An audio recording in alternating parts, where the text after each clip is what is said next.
There's a sign-up sheet. There are two sign-up sheets in the back. One says Lake Host, the other one says Swanzey Lake Protective Association.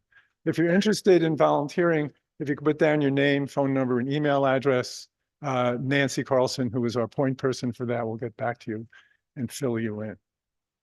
Okay. And the other thing has to do, third item has to do with the Swanzey Lake Protective Association Board, and Kathy will say something about that.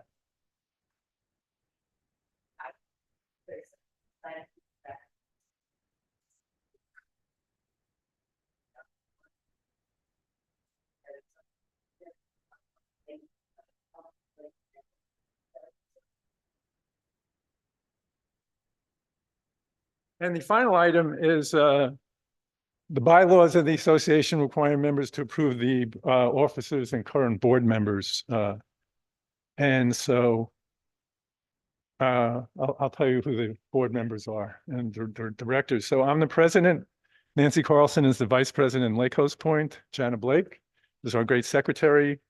Keith Crack is our treasurer, and the directors are Kirsten Kunick, Karen Redding, Gail McDonald, Ann Bedaw, Deb Johnson, and Kathy Bergstrom. So all in favor of the board, could you please say aye? Any opposed? The motion passes. Thank you. It's all yours. Laura Deemer from FB Environmental Associates are going to tell us what happened with the assessment plan.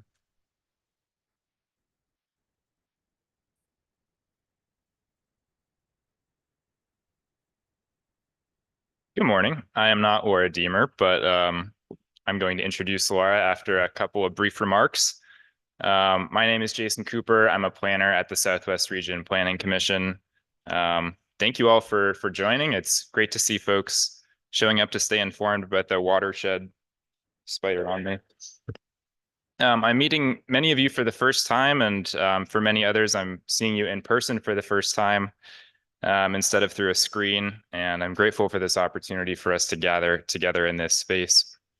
I moved to the area last summer and subsequently jumped right into this project while I was very much still getting my bearings, and I owe a lot to our environmental consultants on the project, Laura Deemer and Christine Bunyan from Forest Bell Environmental, and our Swanzey Lake work group for their patience and their cooperation as I got up to speed.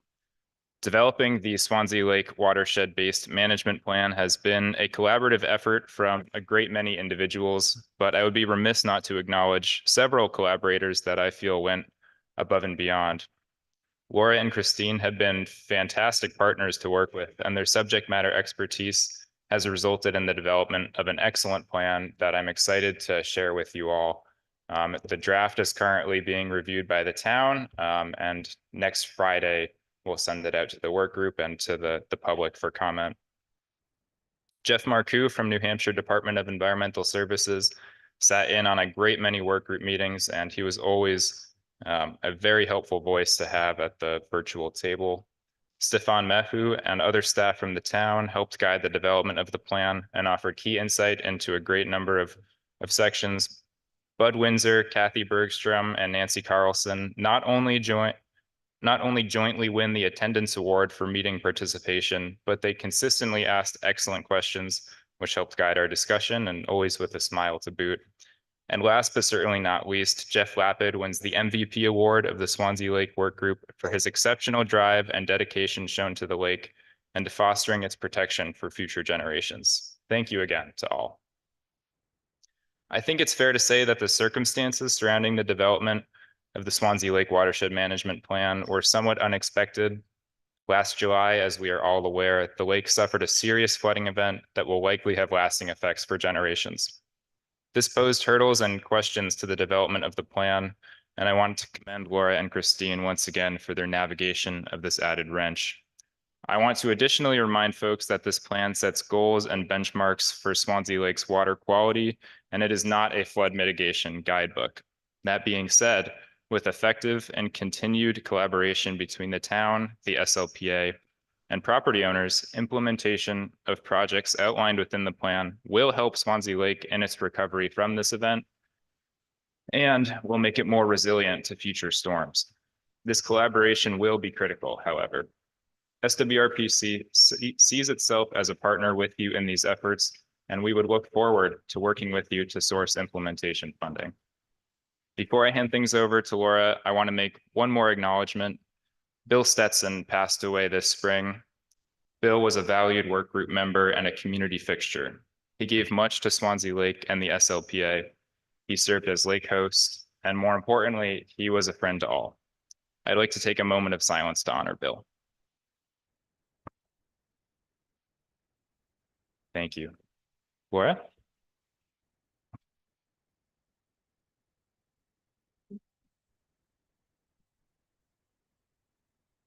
Great, thanks. So as Jason said, this is the final public presentation for the Swanzey Lake Watershed Management Plan. I'm Laura, as you all know, so I'm a certified lake manager. I work as a senior project manager for FB Environmental Associates. Our office that I work out of is Dover, New Hampshire. So for the past 18 months, we've been developing a watershed management plan for Swanzey Lake. And so what you're seeing here, you can kind of think of that planning cycle as, you know, a cycle. You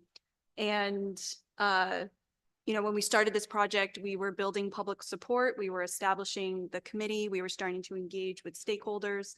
And then we quickly moved into field surveys last summer into fall.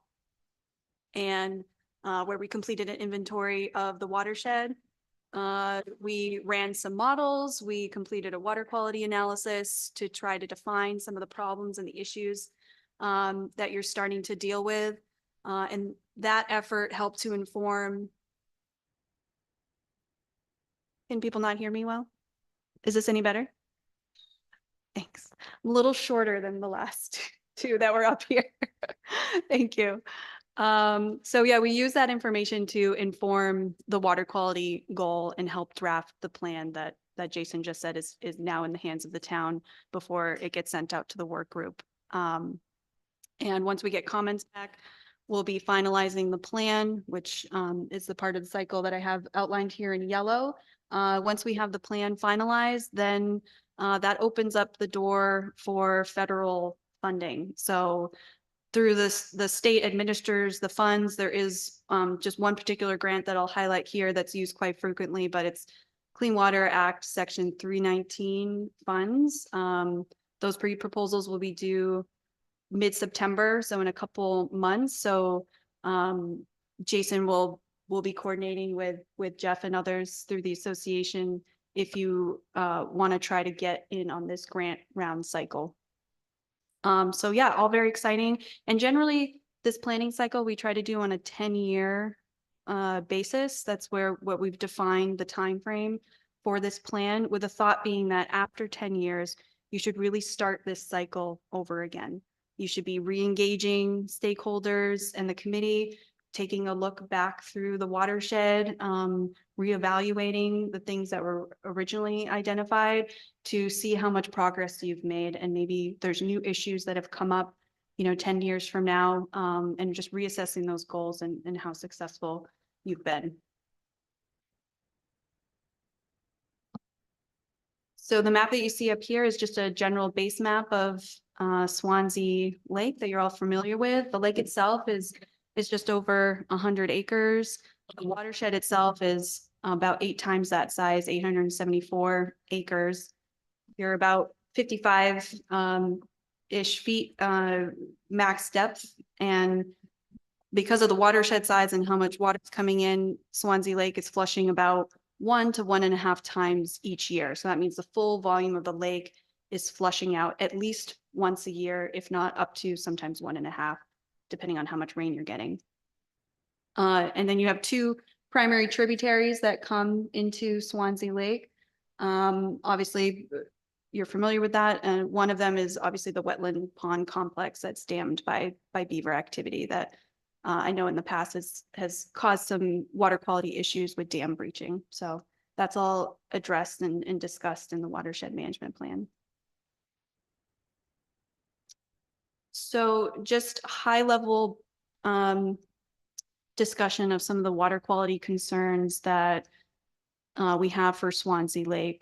So the first is that Swanzey Lake does experience low oxygen in the deepest areas of the lake during the most critical time of year in summer, when those aquatic organisms such as fish are trying to seek cooler, deep waters, but they also are unable to survive under low oxygen conditions. So that's where we start to see it be a little bit tricky later in summer, where that habitat in the lake for those more sensitive cold water fish species, their habitat is pretty limited.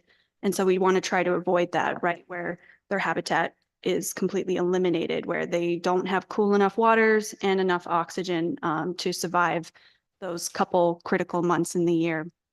The other thing that we're concerned about with low oxygen is that it can release phosphorus from your bottom sediments, which can move up in the water column and can feed algae, cyanobacteria, can also stimulate excessive plant growth. So these are the things that we want to be aware of. So Swanzey has also seen an increase in aquatic plant growth over time, particularly looking at some of the trophic surveys that the lake has done over the last several decades. There's been some noticeable increases in plant growth, but then also the filamentous algae that like to attach to rocks and plants along the shoreline. So that is also an indication of some excess nutrient issues in the lake. So Swanzey Lake is not alone in this. This is a trend that we're seeing across the state, but Swanzey Lake is experiencing an increasing trend in connectivity, which is a surrogate measure for chloride. So that's coming from salt that's introduced through, winter application, or it can come from water softening systems if it's going to septic and leach fields that ultimately go to groundwater. So even relatively small amounts of chloride to our freshwater systems are fairly disruptive to the sensitive organisms, and it can really alter food webs and degrade water quality. So it's something that we touch on in the plan, and it's something broadly that most lakes across the state are seeing a significant increasing trend in this. And then finally, more recently, Swanzey Lake has been experiencing cyanobacteria blooms. So right now, these blooms don't appear to be regular or consistent pattern. Your last one was associated with that beaver dam breach. But the fact that they are happening is, a sign that we need to pay attention. So Jason touched on this a minute ago, but a major concern through the development of this watershed management plan that relates to Swanzey's water quality is really the aftermath of the severe storms and flash floods from last summer. So that caused a massive amount of nutrient-laden sediment and organic material to wash into Swanzey Lake. We observed in the oxygen data that was collected last summer that immediately following that storm event, the oxygen depletion in the deepest parts of the lake was more severe last summer than it's been measured in previous years. So the concern was, and still is, that extreme event may have set Swanzey Lake on a new water quality trajectory. So a lot of the recommendations that we have in the plan is emphasizing that it's going to be really critical to try to assess and estimate what those changes in water quality are to Swanzey Lake because of that massive event, and because of this new material that's been introduced to the lake in a very short amount of time that might be depleting oxygen more rapidly than historic. And it's not just examples of extreme events that happened in 2023 that are threatening water quality. Many of our activities in and around the lake contribute to excess of phosphorus in lakes than would otherwise naturally be there. So this excess phosphorus loading can come from watershed sources, whether it's construction or development, agriculture, which is obviously not relevant to you guys, but fertilizers, logging, septic systems, shoreline erosion. That cyanobacteria can use this extra phosphorus to grow rapidly and form blooms, causing water quality degradation that not only impedes recreation, but poses serious health concerns to humans and pets and wildlife that may come in contact with the water. And that phosphorus that's coming from the watershed and settling on the lake bottom, like I said before, under low oxygen conditions, it can be released back up into the water column, and we call that internal loading. And when that internal loading becomes too high, it can have a positive feedback on bloom forming processes that can degrade water quality. So these images are just some lakes, one's in Maine, two in New Hampshire, that have seen some really severe and persistent recurrent cyanobacteria blooms over the last several years. What we're seeing across not only New Hampshire, but in New England, are that these lakes are starting to hit their tipping points, particularly within the last 5 years. Each of these lakes that you see up here, and these are just a few examples, they experienced relatively good water quality up until their first major bloom year. And then they've suffered recurrent cyanobacteria blooms every year since then, where a huge portion of their recreational period in the summer was off limits for any water contact activities. So a lot of this is, you know, our activities on the landscape are introducing these nutrients, but then climate change is sort of compounding that and exacerbating that effect on our lakes. We really right now are in a new era with enhanced effects of climate change. Our lakes are changing at a rapid pace as temperatures warm, seasonal precipitation becomes less predictable, more erratic, and this gives potentially toxic cyanobacteria blooms the opportunity to become more frequent, even in our good quality, low nutrient lakes. So what this means is that keeping the status quo with watershed development is really no longer sustainable. Our lakes are hitting their tipping points. They're no longer able to assimilate the additional nutrients that we're adding to them without dire consequences. And if that doesn't convince you, with any sort of water quality decline, whether it's cyanobacteria blooms, whether it's invasive aquatic plants, there are numbers of studies out there that show clear correlations with subsequent water quality decline,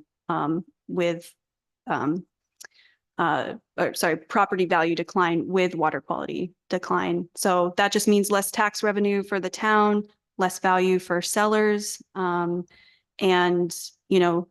if you have people that are coming to rent your homes on the lake, they might not want to rent that if there's less if the water quality isn't good enough. So that just means less people coming to the area and less economic value all around. So Jeff was able to quantify the Swanzey lakefront property tax revenue that's generated, which is about $637,000 annually, just Swanzey lakefront property taxes. So the studies out there show that water quality decline can reduce property value anywhere as low as 5%, but upwards of 40%. So if we take like a conservative 20%, that could mean at least $127,000 less in tax revenue to the town because of that. I think the most important point to make with all of that is I want to emphasize that it's far more cost effective to invest in preventative measures now than to pay for restoration in the future. To wait till you hit that tipping point and then you're in restoration mode and not, protection, preservation mode. Every effort that you spend now, every dollar you spend is going to go way farther than when you hit that tipping point and you're trying to reverse the clock. So just to get into just some of the things that went into the watershed management plan, we did quantify the amount of phosphorus to the lake through a modeling exercise. So some of the sources of phosphorus to lake systems typically include internal loading, like I mentioned before, where phosphorus in bottom sediments are released to the water under low oxygen conditions. We have watershed runoff from different types of land use. We have phosphorus that can also be blown in as atmospheric dust, septic systems in groundwater flow, and waterfowl depositing their waste directly. So all that phosphorus accumulates in the lake and it feeds the cyanobacteria, the algae, the plants. So we ran the model and we came up with these estimates.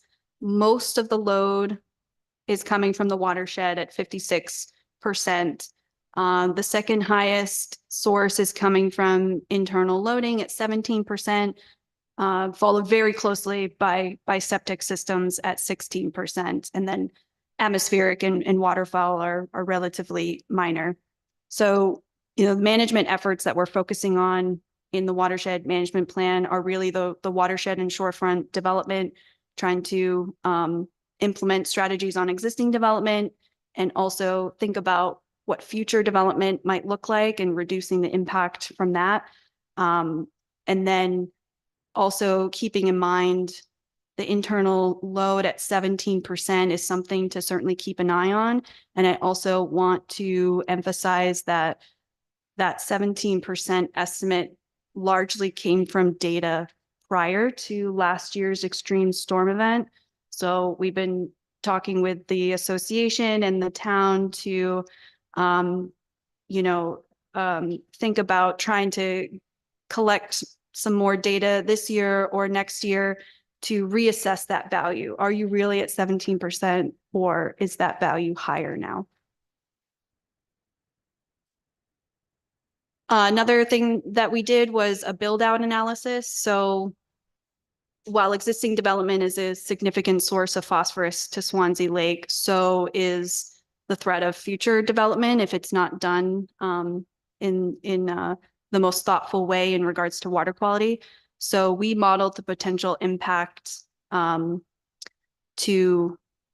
water quality from future development, which I'll give results in the next slide. So with the build out analysis, we're really looking at the full build out potential. And so the full build out is just this theoretical future condition that would represent a period of time when all the land that can be developed in the watershed is developed according to your current ordinance and land use regulations that you have now. So when we are putting information into the model, we are accounting for existing buildings, conserved land, water wetlands, hydric soil, steep slopes. We look at where you can't build, where it's already been built on, or the environmental conditions don't allow further building. And then the current zonings, we have to take into account setback distances from water features or property boundaries. And that all gets put into this model. And it lets us know how many more buildings could be built in the watershed and where they would likely occur. So the map that you see here is showing in the pink, shows you the buildable area in the watershed. It's all in one color because there's actually only one zone in the watershed, rural agricultural district. And that represents about 48% of the watershed, or 472 buildable acres. So results from that, we identified 86 existing primary structures in the watershed. This doesn't account for accessory buildings, and those are shown as black dots on the map. the model predicted potentially another 105 new buildings could be added to the watershed, and those are shown as red dots on the map. And we looked at, we're able to do what we call, it's called a time scope analysis in the model. What we do is we like to look at historically for the town, which again might not be specific to around Swanzey, but we only have the US Census data available for us. We look back 20, 30, and 50 years growth rates for the town, and we project that forward under those three scenarios to say, okay, how fast could those 105 new buildings be built? The 50-year compound growth rate was the fastest growth rate. So it was suggesting by the end of the century, theoretically, those buildings could occur. Of course, please, this is a planning level exercise, right? There's so many variables that go into growth, and that's assuming that ordinances don't change at all, which is obviously not a realistic assumption. Of course, they're going to change over time. This is really just a planning tool that the towns can use to evaluate whether they need to look at some of their ordinances. Is this how we want the watershed to be built out? Should we make adjustments to protect water quality? And then we were able to take that information and plug it into the water quality model to say, how would 105 new buildings in the watershed affect the water quality of Swanzey Lake? And obviously it would increase the phosphorus load to the lake. And I think the key here is that the model was predicting at that point, you would likely have 114 bloom days on average per year. So essentially the entire recreational season. So things to think about and how to build smartly. So the water quality goal for Swanzey Lake, this is like a high level goal, right?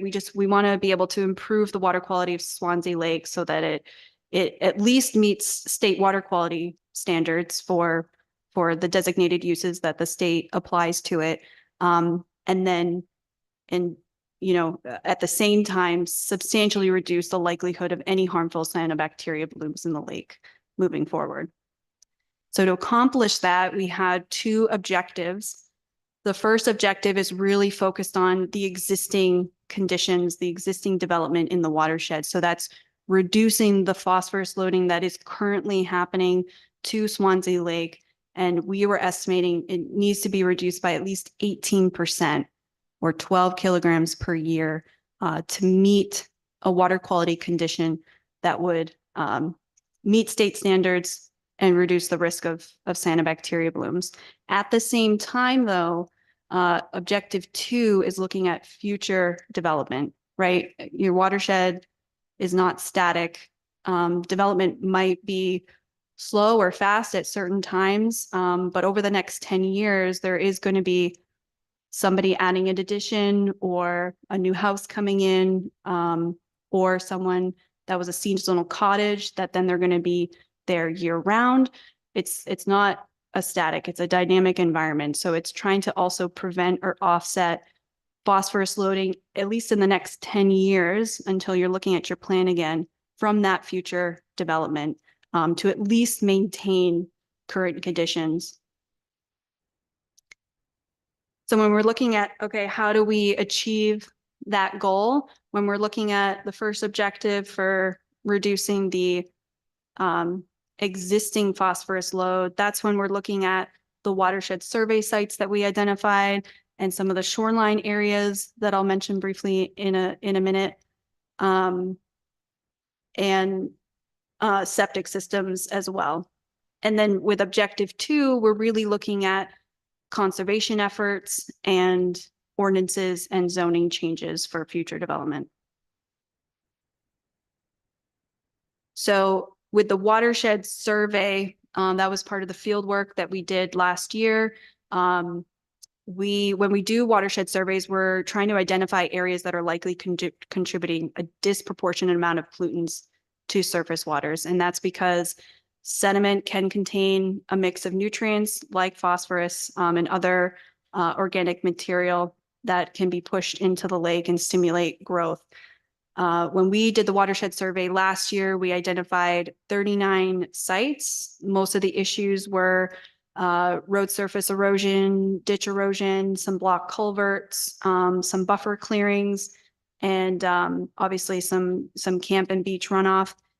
You know, as we mentioned before, it was a very unusual time to start a watershed management plan for lake. We really had just started getting going, and then you had your massive event last July, and right when we were about to go out and do field work, and we pushed it a couple months so that things could, you know, somewhat recover then immediately afterwards. But it definitely made the survey challenging in the sense of we knew that what we were looking at was abnormal conditions. It certainly was highlighting some extreme vulnerabilities that you had under those intense rain events. But we had to adjust how we were looking at, you know, prioritizing those sites, knowing that, you know, once they were fixed under normal rain events, that they, you know, would be contributing less phosphorus than they did under these intense conditions. So that wording, you know, is all in our watershed management plan for you to review if you'd like. And then the shoreline survey, we always like to incorporate these into the watershed management plans because it's obviously helpful to do our driver walking surveys for the water in the watershed, but then getting that on the water perspective when we're looking back at the shoreline around the lake to understand where there might be some vulnerabilities with, you know, erosion and runoff. So when we do our shoreline surveys, we're looking at 5 different metrics. We're looking at the buffer, any evidence of bare soil, any immediate shoreline erosion, and sometimes that's, you know, not anything that's coming necessarily from the watershed at that point, but it could even be natural things like ice damage, but it's still part of the evaluation. And then if there is a house on that property, how close are they to the shoreline? And then we also look at the general slope of the property. If it's very steep or very flat, that can also change how critical that property might be during a major rain event. Obviously, the steeper it is, the more runoff you're going to see from that property. So overall, we split it out into 2 different scores: a shoreline disturbance score that's looking at the buffer, the bare soil, and the shoreline erosion. And the average score for the lake was a 6. That's great. The ratings go from 3 to 12, so it can go as high as 12. Generally, our cutoff is 7. So if I guess 7 or above means that the majority of properties are having an impact on water quality. So the average property condition was a 6. So there's certainly some opportunities for folks to maybe address runoff, but on a broad scale, we were seeing that there were no major red flags or issues. I don't even think we had one property that scored in our high impact category. We were all in the low to medium impact, which is great. The shoreline vulnerability score goes from 1 to 6. Your average was 3.8.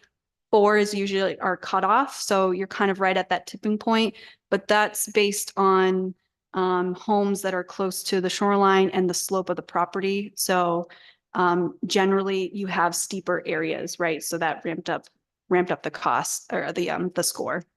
And the questions that you see up here are just to help landowners think about, questions to ask yourself when you're looking at your property and how you can protect the lake. Do you have an adequate shoreline buffer?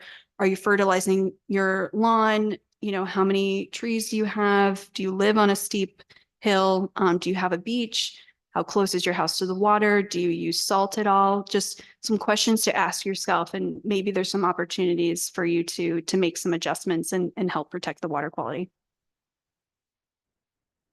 So we also did a septic system inventory, mostly with the help of Jeff, looking up property records, and then a residential survey, which Jason will talk about next. Generally for septic systems, the average lifespan is roughly around 25 years. So that's the number that we're thinking of when we're looking at the data and whether we see a septic permit that was before or after that 25-year mark. For the septic survey, we found that 59 houses are within that 250 feet of the shoreline. 36% of those had a septic system permit on file. The rest did not, which likely means they were installed prior to somewhere in the 80s when, or even early 90s when the state really formalized that process with the permittings. And so the ones that we did have septic system permits on, a little over half of those had septic systems newer than 25 years, which is great. 5% were installed prior to 1996. So, and just to reiterate again that with the modeling exercise, we're estimating that about 16% of the total phosphorus going into the lake is coming from septic systems. So it is an important topic to keep at the top of the mind on how we can work together to support people in maintaining their systems appropriately, getting them pumped out. But I'll go over that in just a few slides, but I'll hand it over to Jason since SWRCP led the residential survey.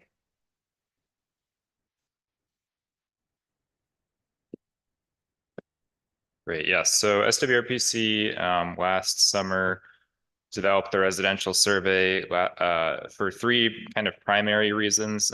One, to learn more about resident activities such as pesticide application that might be affecting water quality. Two, to learn more about septic systems in the watershed and how often they're being pumped, as Laura explained. And then three, also learning more about resident perception of the lake's water quality and whether property owners feel like more action is needed, as well as whether they need more guidance in that respect. So there are a few questions highlighted here, and the results are shown. Question 2, how do residents of this house use Swanzey Lake? The vast majority of respondents indicated that they swim, they boat, whether that's in a motorboat or on a kayak or a paddleboard, and many people fish as well. And as well for the survey, we had 42 total responses. Many of you are sitting in this room. Thank you for completing that. And 2/3 of respondents indicated that they wanted additional resources and technical assistance, which I thought was noteworthy. Question 3, what is your perception of water quality in Swanzey Lake? So less than 10% of respondents indicated that they thought the water quality was poor, but again, about 2/3 of folks indicated that they thought there's room for improvement in the lake's water quality, and just about 1/3 of respondents said that they thought the water quality was excellent.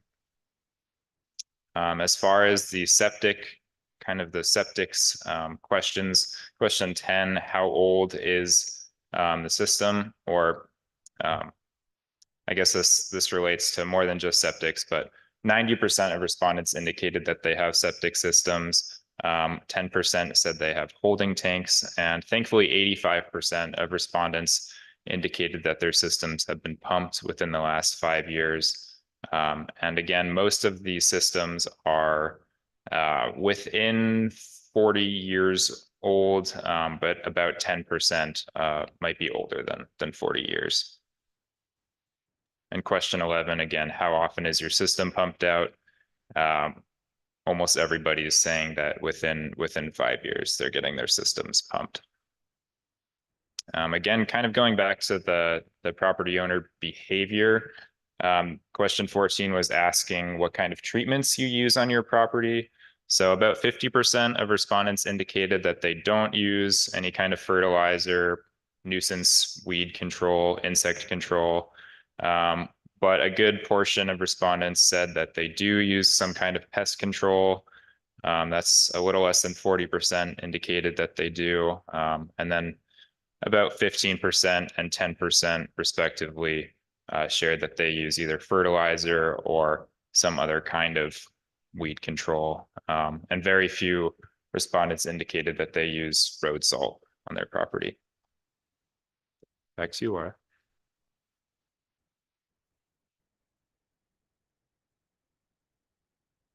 Thanks, Jason. Yeah, so these last few slides are really kind of the meat of the watershed management plan that we put together. It's what we call the action plan.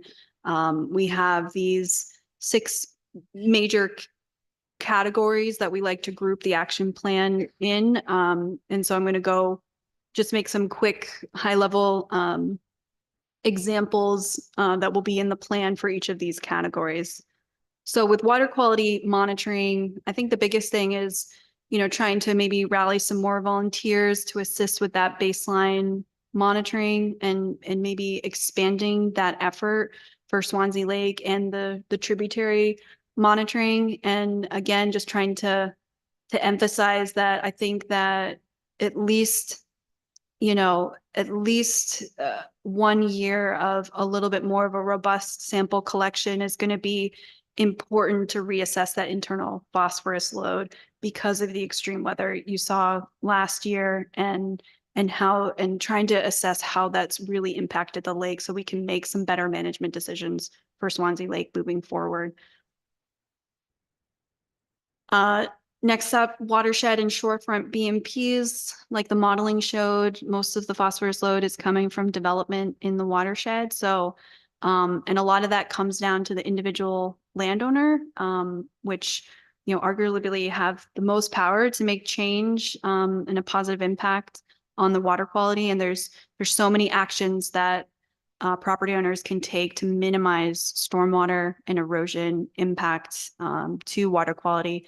And the 2 key elements that I like to group them in is slowing runoff. For slowing runoff is infiltration and filtration. So we really want to slow down that erosive power of stormwater so that we can allow the ground to soak up the water and trap any of those excess unwanted nutrients from getting to the lake. And landowners can do this by, you can see here in these photos, either diverting runoff to rain gardens or other retention areas, stabilizing any shoreline access points or pathways, trying to maintain or enhance your vegetative buffer, and minimizing any use of chemicals or fertilizers, especially if you live right on the lake. There's so many resources available to you, and which it sounds like there's some resources in the back for you to take home. That's great. You can go online either through the state with DES or UNH Extension.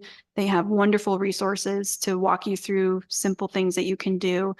You can also reach out to New Hampshire Lakes and have one of their technical people visit your property, walk through everything, and they'll point out things that little things that you can do to make a big difference, and ultimately hopefully become Lake Smart certified in that process.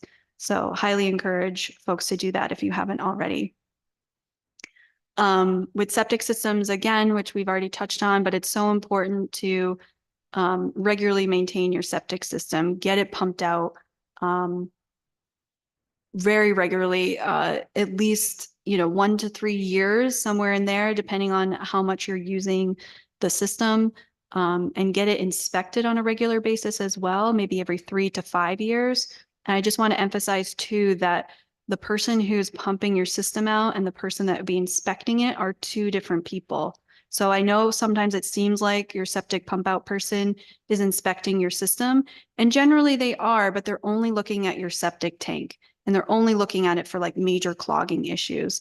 A certified septic system inspector is a different individual who will do a more comprehensive evaluation of your septic system, and particularly your leach field, and do a small test pit to understand its full functioning capacity and whether you need to address anything.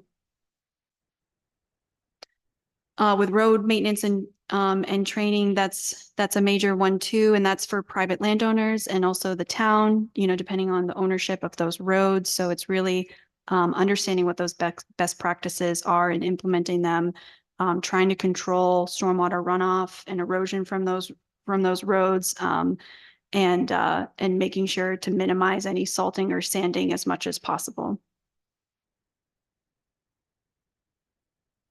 And this municipal planning and conservation. So obviously this is geared towards the town, but conservation can be anyone. So, you know, we made some preliminary recommendations in the plan for updating ordinances and setbacks and other things related to that with a water quality protection focus. So it's, you know, something that SWR PC will likely be talking to the town a little bit more about what those recommendations actually mean, and maybe the town can start making some headway in updating those ordinances.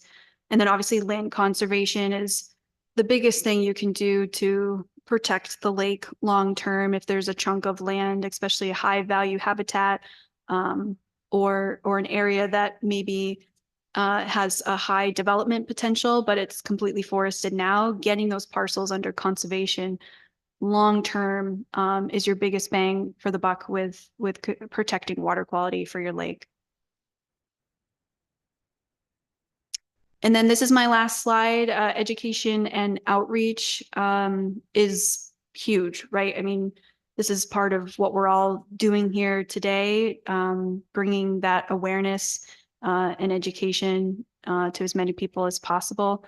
So, you know, encourage you to share what you've learned with your neighbors and really help each other out, because you're all part of this community, and, you know, you all have the same goal of trying to protect Swanzey Lake and all the beautiful natural resources that are surrounding it. So I thank you so much for letting us speak today, and I'm happy to answer any questions.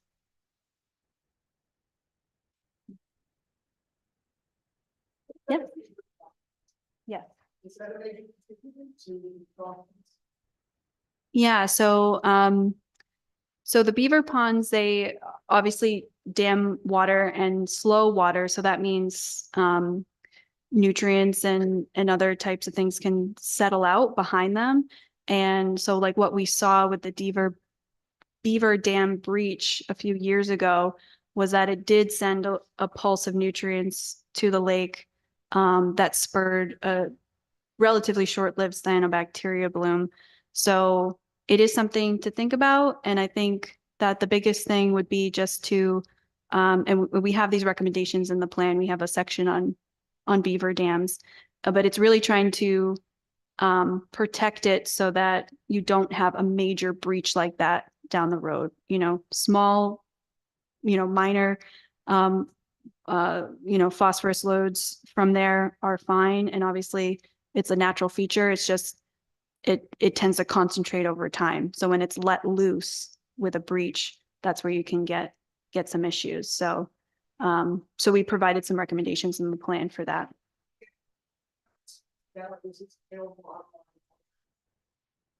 So the draft watershed management plan is in the hands of the town right now. They have one more week to get comments back to us, and then it'll go out to the working group, and then Jeff will likely send it to the rest of the association. Yeah. Oh.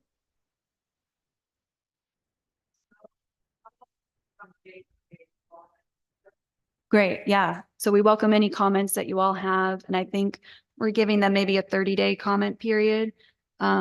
So basically the month of August, you'll have time to make any comments, send our way, and we'll finalize it maybe early September. Yeah. But, you know, years and years ago, we used to talk about like, and then it was discouraged because it was considered non-healthy.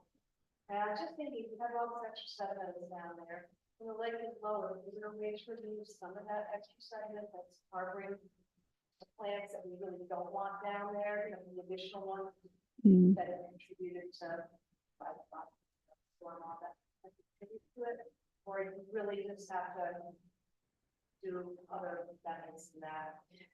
Yeah, that's a great question.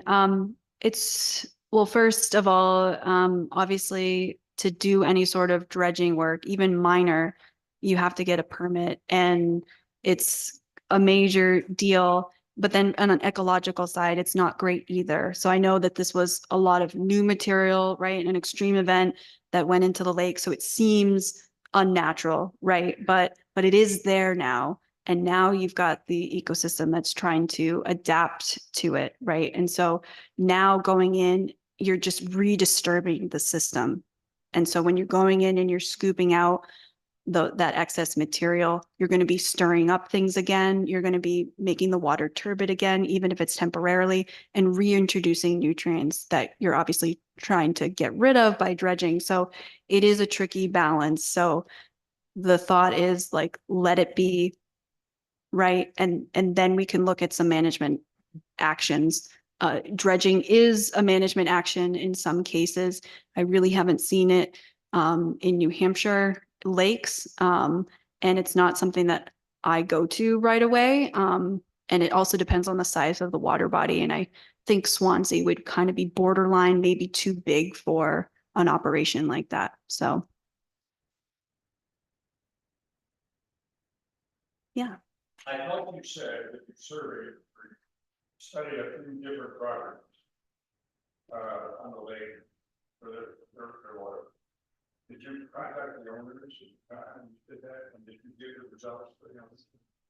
What you found? So the shoreline survey that we did was by boat, and we surveyed every property. So we're about maybe 50 to 100 feet from the shoreline, and we just did a complete circle around the lake.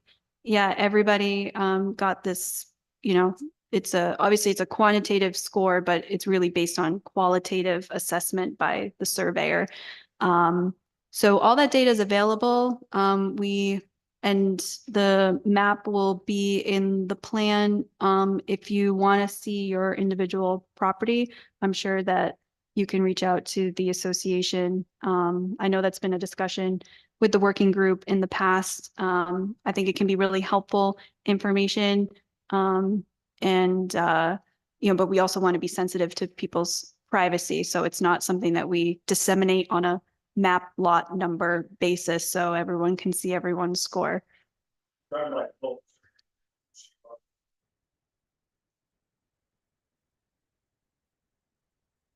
Yeah, so right, we can see as far into the buffer area as we can, but really we're most concerned with, the first 100 feet, right, or as far back as we can see. But generally, if you can't see a house, that's a good thing, right? That means that you have a good buffer. And the low scoring that I showed you, right, the less than 7, means that there were, most of the properties did have a good buffer, low bare soil, which is great. Yeah. So like you talk about the state record is only, I think you can fertilizer within a certain 25 feet, yeah. Yeah. So my question is there an ordinance like the New Hampshire lakes working with the state legislature? We can, manage our own property voluntarily, but we're really up against the fact that in state ordinances or even the town of Swanzey with our culverts, for example, are they built something sufficient?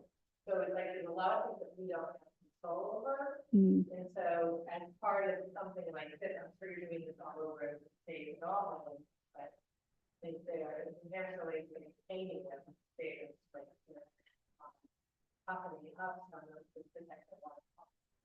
Yeah, that's a great question. And I would say, well, short answer, yes. Particularly this year, this past legislative session at the state level, there were at least a dozen lake-related bills that went through the House, and a good chunk of them passed that had stalled in previous years. So this has been kind of an unprecedented year. I think that hopefully it just means that at the state level, they're just becoming more aware of some of these water quality issues that are impacting our lakes across the state and starting to realize that we might need to tighten up some of the regulations. That said, though, it's wonderful to have things on the books, but it's another thing to enforce and regulate it. And so I think that that is the major issue right now at the state level and the town level, right? That there's just not enough resources to actually follow up and make sure that people are following these regulations. So unfortunately, it tends to become a tattling situation, right? Where a neighbor doesn't want to be in that position. You don't want to, rat out your neighbors, but that tends to be how some of the, the medium and bigger issues tend to be addressed is someone is on a lake and they see something that doesn't look right and they call the state and the state's able to respond. But that's only if someone calls. More often than not, someone might see it, but then carry on and not contact anyone. So that's the biggest issue is enforcement. Yeah. Was the changes and the position of channel looked at in this whole process? Sorry, the channel through the outlet into the dam? And did that change? You're asking if that changed with the storm? Well, I was just curious because it's changed significantly in the last 30 years. Mhm. Half of it. Mhm. And the rising condition where it's getting to where it's flowing on as well as the accumulation of sand and debris and all of that down there, and is that having an effect on what's going on with the condition of the lake? Yeah, so obviously it's all interconnected, right? So obviously there's some sedimentation and infill that's starting to happen on that southern part of the lake, which is obviously where the lake is draining through and out through the dam. So yeah, it seems like over time you're starting to get a little bit more shallow in there, and certainly with last year's event. So I think that that wasn't something that we did a intensive field of investigation for, but I think that certainly needs to be looked at in the future, having like a hydraulic engineer or a fluvial geomorphologist to look at the way that currents and water movement are occurring on the lake at throughout the year, and how that's moving sediment over time, and where there's opportunities for us to stabilize the shoreline and maybe some of the major watershed areas that are contributing to this infill, but then also the movement of sediment within the lake, that's already there. Yeah, so obviously it's like we're just talking that it's already there, right? So the DES needs to see action that you've surveyed the area for alternative solutions, and also that you've identified all the sources that are contributing to that sedimentation. If down the road you were looking at possibly dredging that channel area to improve navigation. So that would be kind of a larger scale engineering effort. But it's not a direct recommendation that we had in the plan, but it's certainly something that I could add in as a recommendation. State or the town step in when that waterway now supposed to non-existent. Curiosity. Yeah, great question that I don't have a direct answer. Oh yeah, Kathy.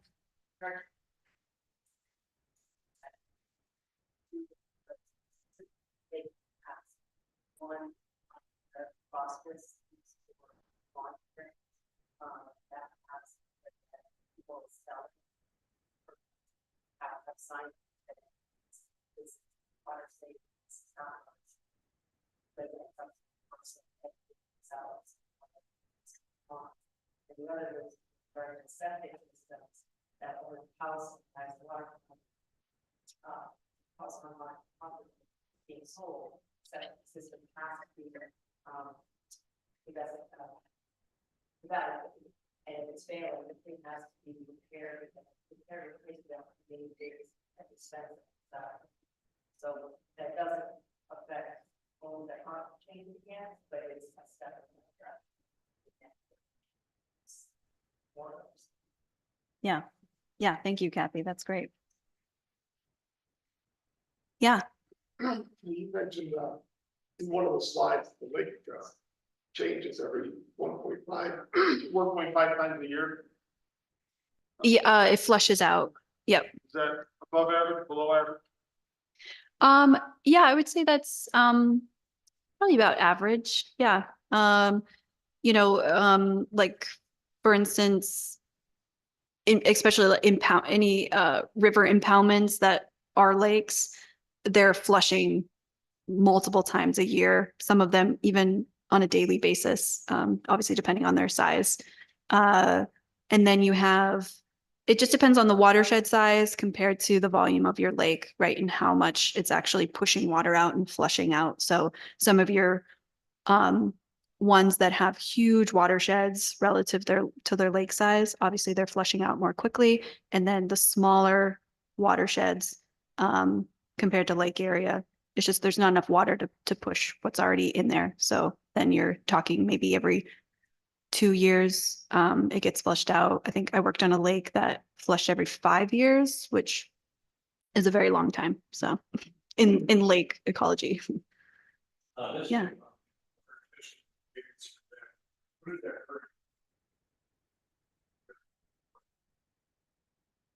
The Board of Justice, three times.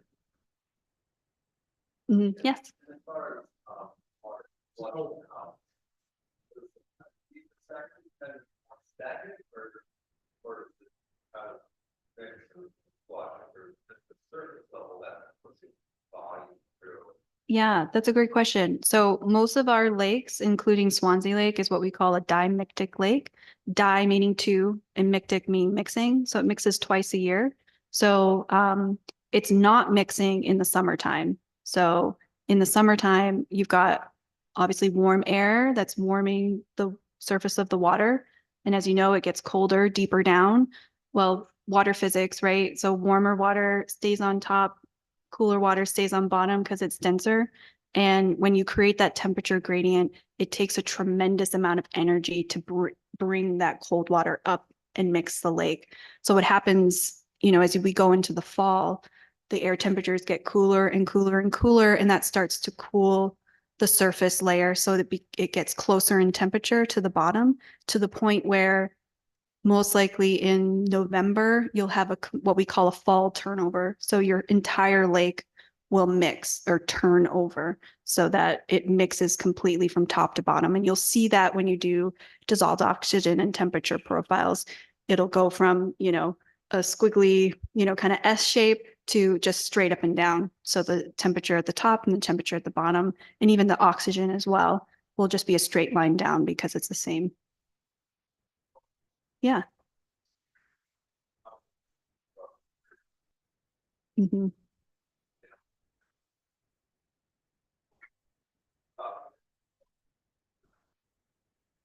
Yeah, so I guess off the top of my head, I can't answer the first question, but um um uh yeah, because obviously we drain. Oh, do you know?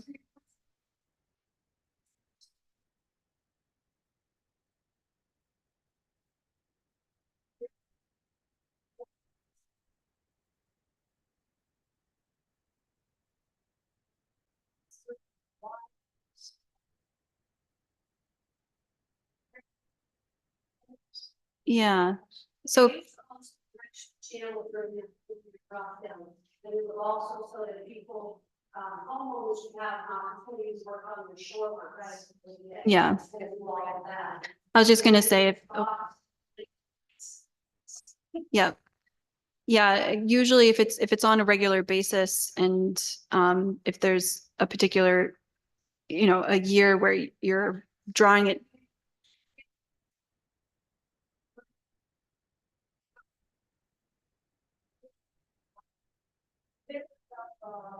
barriers, with fencing and everything.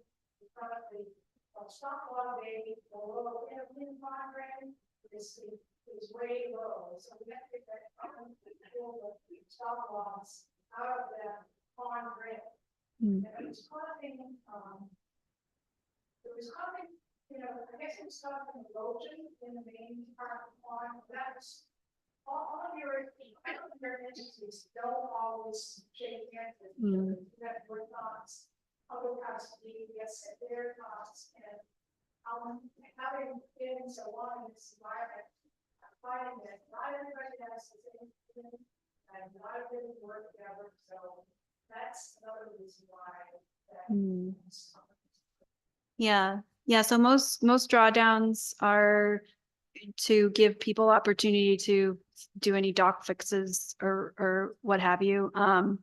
And you know, but one thing too, when you do have those extreme drawdowns, there is an ecological consequence to the littoral area, the shoreline area that's now exposed to the air, so it causes desiccation, and the micro ecosystem in those areas are really not able to survive, and so that has ecological consequences down the road. So,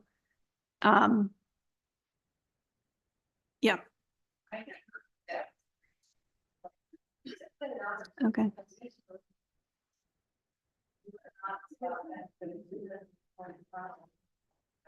Had to do with that. Right, and I remember very afraid of it. I mean, it gets thrown down the nuts that you can do with the right. Okay. Not damage and that. That's great. Yeah, there was a big. Mm.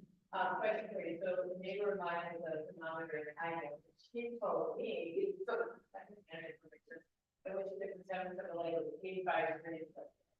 And so is that like, I've never jumped in the lake, felt like the water was warm. Like crazy that water. How does that a negative impact? How does that, is everybody experiencing that? Yeah, everybody. I was just in a lake last week, and obviously during this relentless heat wave that we've had, and thankfully it seems to have broken in the last day or two. But yeah, we also were seeing 85-degree water, and we tried to jump in the lake after our field work, and it was not refreshing. We didn't feel any better afterwards because it wasn't even bath water. It was almost like hot water, you know? And so yeah, we're seeing that across the state. And I've been talking to a lot of my colleagues and people at DES and UNH because this is, as far back as our memories can go, a historic event with this like a relentless heat wave that's been warming our waters at a pretty rapid pace, especially at, you know, we had the heat wave in June and then a little break. And then these past 2 weeks, you know, beginning of July, pretty early in the summer to be seeing such high temperatures, and not only high temperatures, but then how long it's lasted. And it's just no relief. Even at night, it wasn't cooling down enough. So we're still trying to figure out what that's going to mean ecologically for our lakes. We're obviously, I'm sure maybe most of you heard the news. I think it made national news with Lake Winnipesaukee and the number of blooms for the first, it was like a 3-day heat wave in June. That was historic, and for the cyanobacteria blooms around that lake. And then people have been asking me, okay, now with this new heat wave that's lasting a longer period of time, why aren't we seeing we're still seeing cyanobacteria blooms, but it's not, you know, crazy. And, you know, I don't have a definitive answer for that. But one of the ideas that I've been spitballing with is every biological creature has an optimal temperature that they function at. Cyanobacteria tends to operate at a higher temperature than the rest of your algae, but they do have a limit, right? So it may be that it is too hot for them right now. and they're not able to proliferate. So there's always, that's just one factor. There's always a bunch of things that contribute, but we're still trying to work that out around the state. A lot of people are scratching their heads.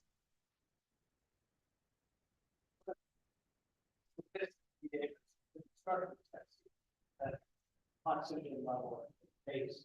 How much do you think that was because of the point in time after the event? And how does that compare with other bodies of water? Weight level or rain? Yeah, so just so I understand your question, so the 60% oxygen, following the, well, I don't remember that stat, but you're saying the low oxygen after the storm event.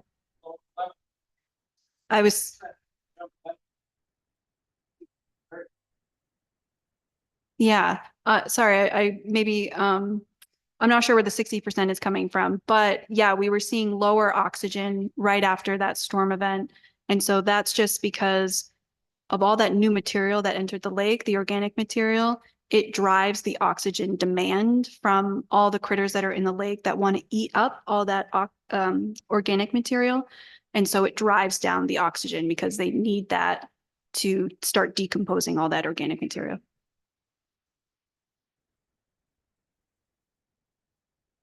Yes. Yeah.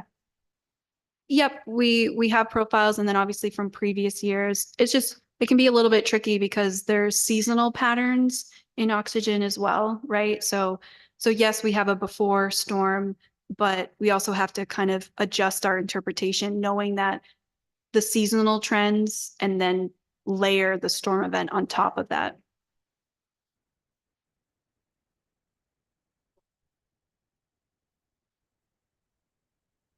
Yes, yep, all that data is through the state environmental monitoring database. It's also shown and graphed in the watershed management plan.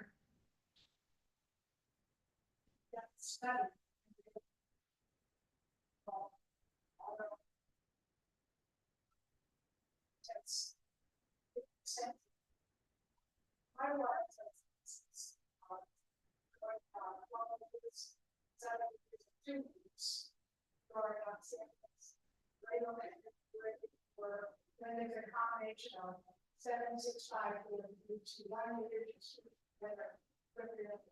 container. These are things they look for with the exam in the summertime or stuff like just don't believe on nothing, really don't agree. Yeah, yeah, Jeff. Joe Polisi has been doing, developed options. So if you want to contact him, he has a lot of up-to-date material. And if you contact Sarah Steiner in the next PDF, she will tell you how to access all the testing that Anne is doing. It's great to do the developed option, but that's very limited. Yes, thank you, but that was the Yeah, no, so. So have that had an effect on fish population there? Like, I know the state stock growing for the fishermen, we're a state-owned lake and it's a fishing place, not really stuff.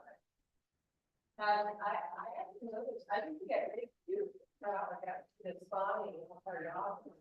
I only had one circle, you can tell where they have to make that circle Yeah. this year, so I was wondering if it's been working. Sundown approximately. I was gonna say, if people were fishing and there's. Call trout circles. You know, you see the crop circle, you call them trout circles. Yeah. All over the place. I didn't have it made. Oh, I knew it was something. I know. Yeah, go ahead. Hi, Linda. This is great. We have a big turnout. It looks like the majority of people are from Swanzey Lake. Thank you for coming. I'm not a public speaker, but 1,000 things go through my head on this presentation. One of them is, of many of these ideas, is I took a picture of the slide up there. We are in a new era with enhanced effect on climate change. And then the next, it says model results. This is great that we have all of this in. But if you look at it on a big chart, and you say, us as individuals only have a certain percentage of the phosphorus load, you have other issues where you have watershed runoff and base load, you have internal loading, you have atmospheric dust, you have all of these other factors that on the grand picture are really the majority of the effect of the lake. Am I not understanding that correctly? Right, so the watershed runoff source, that was the majority, I believe 56%. So at least 70% is coming from the developed portions of the watershed. So the forested areas, they do contribute small amounts of nutrients, but it's relatively minor. And generally, the rule of thumb is about 10 times the amount of phosphorus comes off of developed. You know, if you have the same plot of land that's developed with a house and lawn and driveway, it's about 10 times more phosphorus coming off that individual plot on an annual basis than if you had a completely forested plot. So I think I understand where you're coming from, that it does seem like a huge problem, right? And it's like a little overwhelming at times.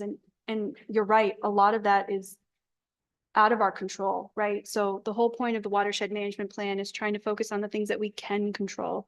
What can we do on our individual properties and in the watershed to reduce that load? Because the things like cyanobacteria or the plants, right, they're feeding on that excess phosphorus. So if we can do our part to reduce our contribution to that, which is the majority of the phosphorus load, to the lake. Majority of the phosphorus load? Yes, Part?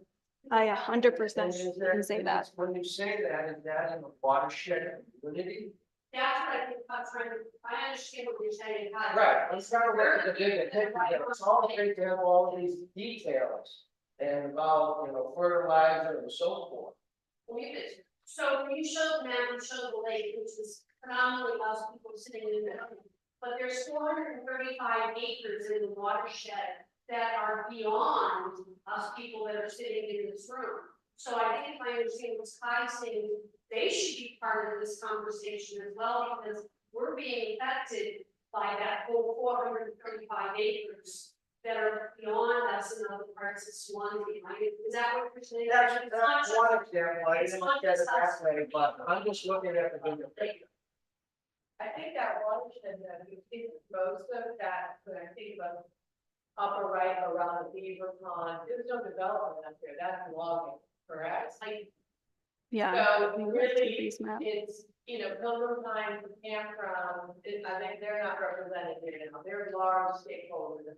And Mhm. then there's those of us that own houses along the lake. But the other development is maybe a Christian Hill, you've got a couple of houses up there, you've got, but for the most part, what I'm looking at is all forest.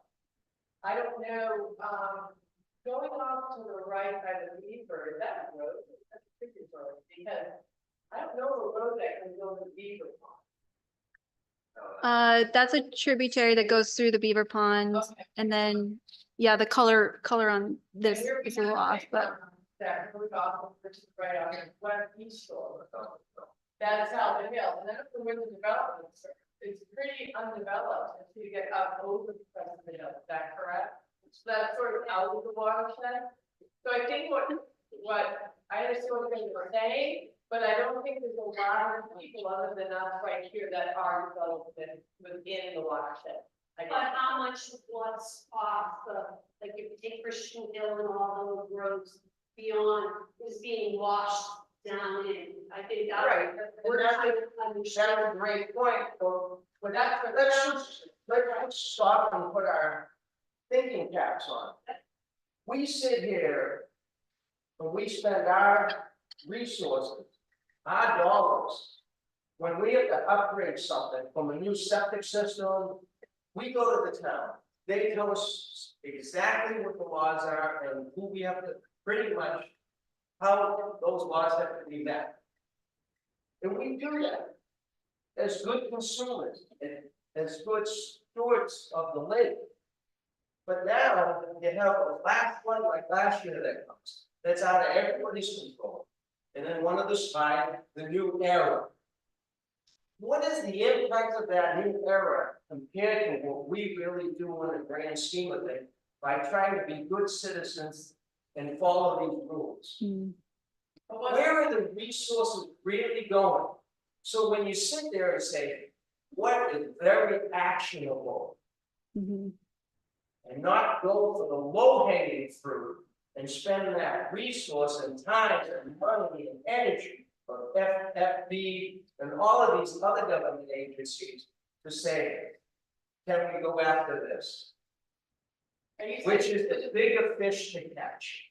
But Kai, what you're saying to me right now, what I'm hearing you say, let's not bother with it. I'm not saying- Let's go ahead and fertilize them. No, I never say that. We're doing that now. Right, but there are people that maybe not. There are a lot of. Yeah, but you know, as the years have gone on Swanzey Lake for the last 50 years, everybody's making improvements. Look at it. Really look around the lake. Every improvement is upgrade. Because you're following the new rules. So, you know, it's great that all the homeowners are good stewards. And we can contribute a certain percentage to the quality of the lake. What does the state and what does the town do, or how much can they contribute? That's what I was trying to say. That is Where does it? So I think that's Right, so that's really where, when you look. You wanna know what the town is doing? You guys go to town. You go to town. I have, and I will tell you, that I have been fighting with the town of Swanzey for 30 years for the changes in the channel. I've done a photo array of all the things, and the response I get from them is, we're not interested. I'll abide, that's what I'll do. So the question is, how can we organize? That's Swanzey Lake Effective Association, all on the keep coming to these meetings. President Bud and I went to try to get $5 grand, it's impediment, they were like, we don't see the investment. We have to send it $100,000 for the So we need to work on it, work as the association, so come to the Swanzey Effective Association meeting, and we can talk about it. I agree with that. One of the things that I think is really, really important with the town, not just the town administration, the entire town, the residents, of Swansea, come and use our lake on their path. They go to the town beach. You know, we have a guy who's doing, donuts in front of the Blanchard, and everybody else has in the water, like the jet ski kind of thing. That he shouldn't be, and we have no enforcement. We have no enforcement, it apparently it's legal, it's a water park. So it's like we have no control over the lake. It's a state-owned lake, we live in a town. I just read the newsletter and there wasn't one word about the SPLA or Swansea Lake and this wonderful project you guys have done. They had all sorts of things about the fire, the, police chief, what the school district is doing. We need to be represented in the town's ethos, they need to understand that we've got a Swansea Lake Protection Association, and it's not just for homeowners, it should be for every single person that uses the lake in Swansea. They should care about the water quality. It's their town, their children are swimming at summer camp right now, every day, they should care. So let's just say, come to the next meeting and discuss. And when is the next meeting? I don't know, let's do that. One more request, good request. If you encapsulated all of your recommendations for us homeowners to spread practices, I'm sure it's there, I'm sure New Hampshire Lake does something, go ahead and do something. And I think we've received it before, but I can't really get it. But what I was gonna say is contract, a lot of times people as homeowners are hiring other people, other landscapers, other people to do the work on their land. It'd be great to be able to hand your contract or something and say, stop using Scott's fertilizer on that horse's lawn. And use whatever Bud is gonna recommend. You know, maybe Bud can, when he does his presentation, get an email with links how to buy it, and where to buy it, you know, what is the product to recommend. But I think it's really possible. Yeah, I think that would be great. Absolutely. Yes. Well, thank you all so much for your questions, and thank you so much for your attention.